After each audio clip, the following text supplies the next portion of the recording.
কবিতাৰ শিৰোনাম সৈনিকৰ চিঠি। কবি পৰাগ কুমাৰ ডেকা, পাঠ পংকজ ৰাজ। মৰমৰ প্ৰিয়তমা, যুদ্ধক্ষেত্ৰৰ পৰা তোমালৈ এখনি চিঠি। ক'ৰ পৰা আৰম্ভ কৰোঁ ভাবি পোৱা নাই। বেছিও সময় নাই মোৰ হাতত। আশা কৰোঁ আটাই কুশলে আছা। দেউতাই নিউজ পেপাৰখন পঢ়িছেনে আজি?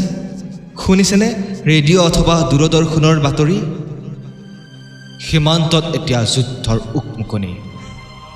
ওপৰৱালাৰ আদেশ পালেই টিগাৰত আঙুলিৰ হেঁচা পৰিব। শত্ৰু সৈন্যৰ সৈতে সীমান্তত যুঁজ, মাতৃক ৰক্ষাৰ যুঁজ। যুদ্ধত মোৰ কি হয় নাজানো, কিন্তু মাতৃভূমি ৰক্ষা হ'ব। কথা দিলোঁ, শৰীৰত তেজৰ চেকুৰ থকালৈকে যুঁজিম। বাৰু, এয়া যুদ্ধৰ টেং আহিছে, শব্দ বাজিছে কাণত, এয়া গুলিয়াইছে শত্ৰু সৈন্যই। লগৰ দুজনমানে চিঞৰি চিঞৰি বাগৰি পৰিছে, বুকুত গুলি লাগিছে, যন্ত্ৰণাত চটবট আহিছে সিহঁত। হে মহান আত্মা, চেলুট।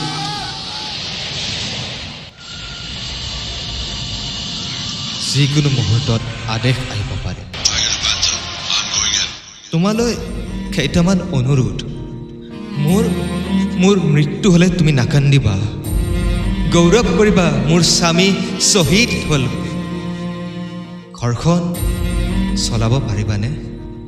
সাঁচতীয়া টকাকেইটাৰে দোকান এখনকে দিবা। নহ'লে মা দেউতাকো ক'বা নাকান্দিবলৈ। ককাদেউক খেতি বাতিত ভালকৈ মৰিব ক'বা।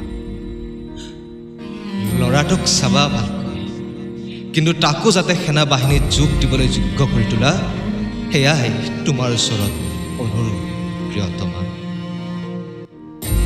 আৰু লিখিব আছিলে, কিন্তু সময়। মৰম থাকি মা দেউতালৈ এয়া কেপ্টেইনৰ চিঞৰ ৱাৰলেছত বাজিছে।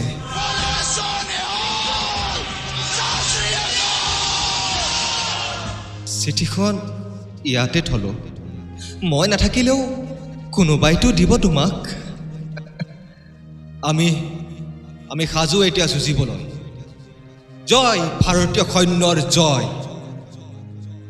ভাৰত মাতা কি জয়।